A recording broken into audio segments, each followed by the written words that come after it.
Baiklah, bismillahirrahmanirrahim. Assalamualaikum warahmatullahi wabarakatuh. Perkenalkan, nama saya Windy Jurita Rahmi, NIM 1800231. Baiklah, dalam seminar kali ini saya akan menjelaskan materi mengenai pengelolaan humas. Baiklah, langsung saja kita masuk kepada poin yang pertama, yaitu konsep dasar dari manajemen humas itu sendiri.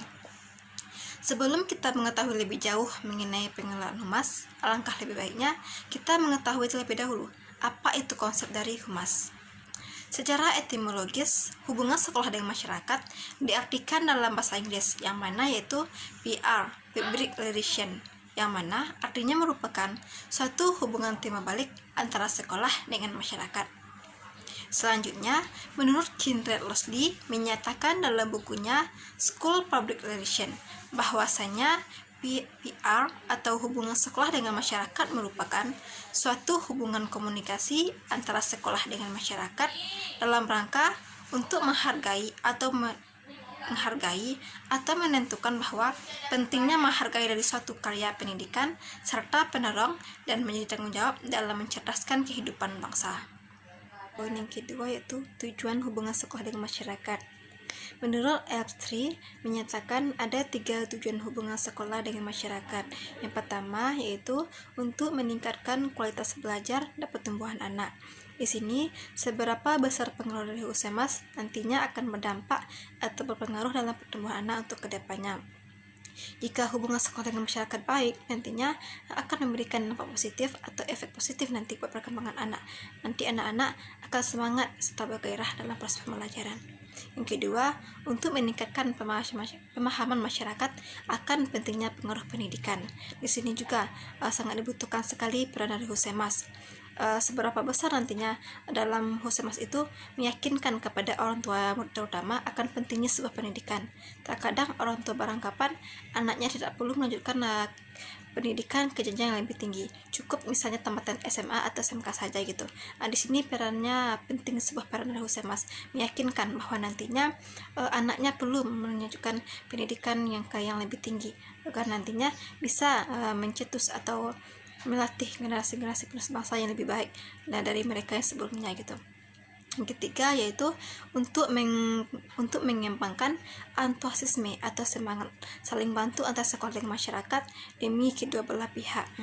Di sini juga jika nantinya hubungan sekolah dengan masyarakat berjalan baik, nantinya akan membangun semangat tersendiri bagi sekolah dengan masyarakat dalam meningkatkan atau meningkatkan kreativitas atau prestasi-prestasi mereka akan memudahkan nantinya jika hubungan sekolah dengan masyarakatnya itu berjalan dengan baik. Lanjutkan mengenai poin yang ketiga yaitu fungsi hubungan sekolah dengan masyarakat. Nanti di sini dapat 5 fungsi hubungan sekolah dengan masyarakat. Yang pertama, lembaga sekolah sebagai lembaga pembaharuan atau yang kita kenal dengan nama agent of change. Jika nantinya hubungan sekolah dengan masyarakat tercipta dengan baik, nantinya akan menciptakan pembaharuan yang berdampak positif nantinya, akan juga nantinya meningkatkan dalam prestasi belajar anak itu sendiri. Jika hubungan sekolah dengan masyarakat itu juga tercipta dengan baik atau adanya feedback timbal balik, maka nantinya akan menciptakan pembaharuan baik dari segi perubahan tingkah laku, pola pikir, tradisi, kebiasaan, dan lain sebagainya. Yang kedua, sekolah sebagai lembaga seleksi atau seleksi agensi. Yang maksudnya di sini yaitu nantinya ada satu kegiatan yang mana nantinya akan dipilah-pilah bakat atau minat anak itu dari segi potensi yang ia miliki. Misalnya nanti jika anak itu berbakat dalam bidang kesenian atau berbakat dalam bidang keolahragaan, nantinya akan dipisah-pisah. Hal ini bertujuan nantinya akan memudahkan mereka ketika masuk ke jenjang pendidikan yang lebih tinggi, terutama nantinya waktu perkuliahan, karena mereka nantinya akan juga masuk ke dunia pekerjaan. Tujuannya di sini itu nantinya agar mereka masuk ke perguruan tinggi itu memang sesuai dengan bakat atau kemampuan yang mereka miliki. Untuk selanjutnya yaitu sekolah sebagai lembaga pendidikan. Maksudnya di sini yaitu dengan adanya Husemas ini mengurangi adanya perbedaan kelas di antara masyarakat. Karena seperti yang kita ketahui sampai sekarang ini mungkin di sebagian kelompok kecil masih ada perbedaan kelas antara masyarakat itu dengan masyarakat yang lain. Yang keempat, sekolah sebagai lembaga asimilasi atau mengurangi perbedaan tradisi, yang mana tradisi ini merupakan suatu keturunan atau suatu turunan ke generasi-generasi berikutnya gitu.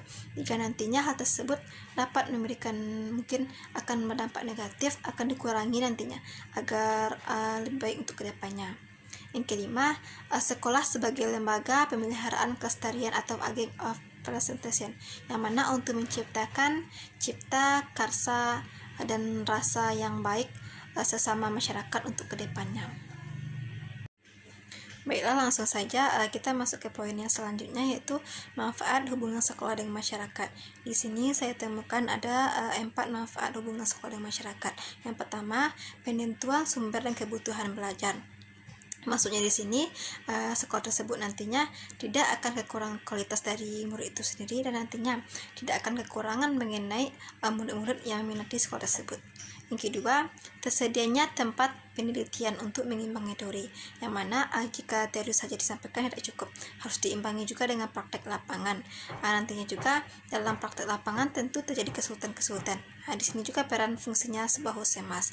Nantinya dengan adanya husemas nantinya akan mengurangi hal tersebut. Ketiga, pemenuhan sarana dan prasarana sekolah. Juga dengan adanya husemas nanti akan mengurangi atau bisa mengatasi semua masalah mengenai sarana dan prasarana. Yang terakhir yaitu pemenuhan sumber daya dan daya manusia yang terungkapkan dalam cipta, karya, dan karsa. Di sini juga peran juga dari husemas bahwasanya kenyamanan juga sangat diperlukan dalam hubungan kerjasama yang baik antara sekolah dengan masyarakat. Masuk saja ke poin yang selanjutnya, yaitu unsur-unsur hubungan sekolah dengan masyarakat. Di sini saya temukan ada tiga unsur-unsur hubungan sekolah dengan masyarakat. Yang pertama yaitu sekolah. Kita sudah mengetahui kan bahwa sekolah itu merupakan tempat pendidikan formal yang bisa kita lalui dari tahap SD, SMP, sampai SMA, dan juga sampai ke perguruan tinggi, yang mana sekolah ini merupakan suatu lembaga yang bertujuan untuk memberikan pendidikan kepada anak-anak yang juga nantinya untuk memberikan gambaran mengenai masa depan mereka buat kedepannya gitu.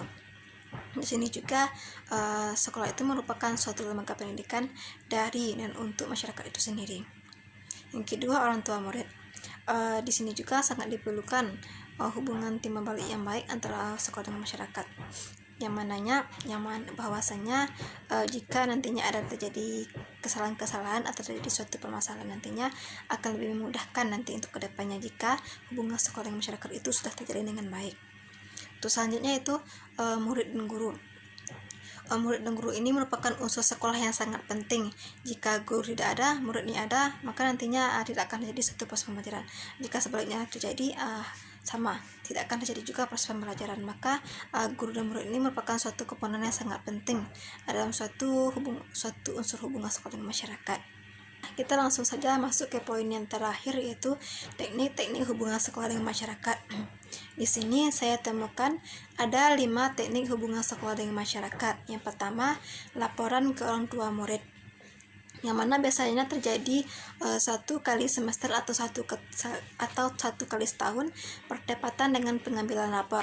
Hal ini bertujuan menjelaskan ke orang tua murid itu secara langsung mengenai keadaan dari anak mereka itu sendiri, dan juga menjelaskan kepada mereka kelebihan atau kekurangan yang dimiliki oleh anak-anak mereka dalam proses pembelajaran.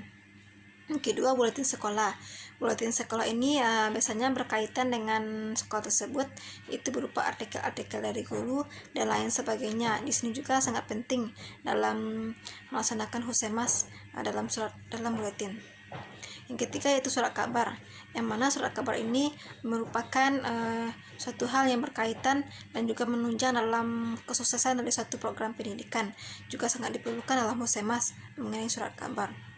Keempat, pemeliharaan sekolah, yang mana dalam pemeliharaan sekolah ini bertujuan itu menggambarkan keadaan dari sekolah tersebut lengkap juga dengan kegiatan-kegiatannya, sehingga orang tua dari murid itu mengetahui apa keadaan dari tempat dari anak mereka itu belajar, bagaimana perkembangannya, keadaannya, dan lain sebagainya, dan juga mengenai prestasi-prestasi yang telah diraih dari sekolah tersebut. Selanjutnya itu kunjungan ke orang tua murid. Seperti yang kita ketahui, hal ini sangat berdampak atau pengaruh sekali terhadap orang tua murid itu sendiri. Dengan adanya kunjungan ke rumah orang tua murid, mereka akan menganggap bahwa guru tersebut peduli terhadap mereka. Nah, nantinya akan berdampak positif.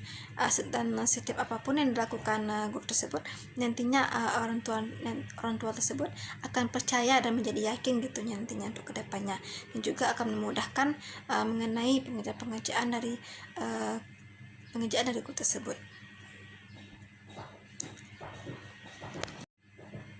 Mungkin hanya itu yang dapat saya jelaskan mengenai materi pengenalan humas.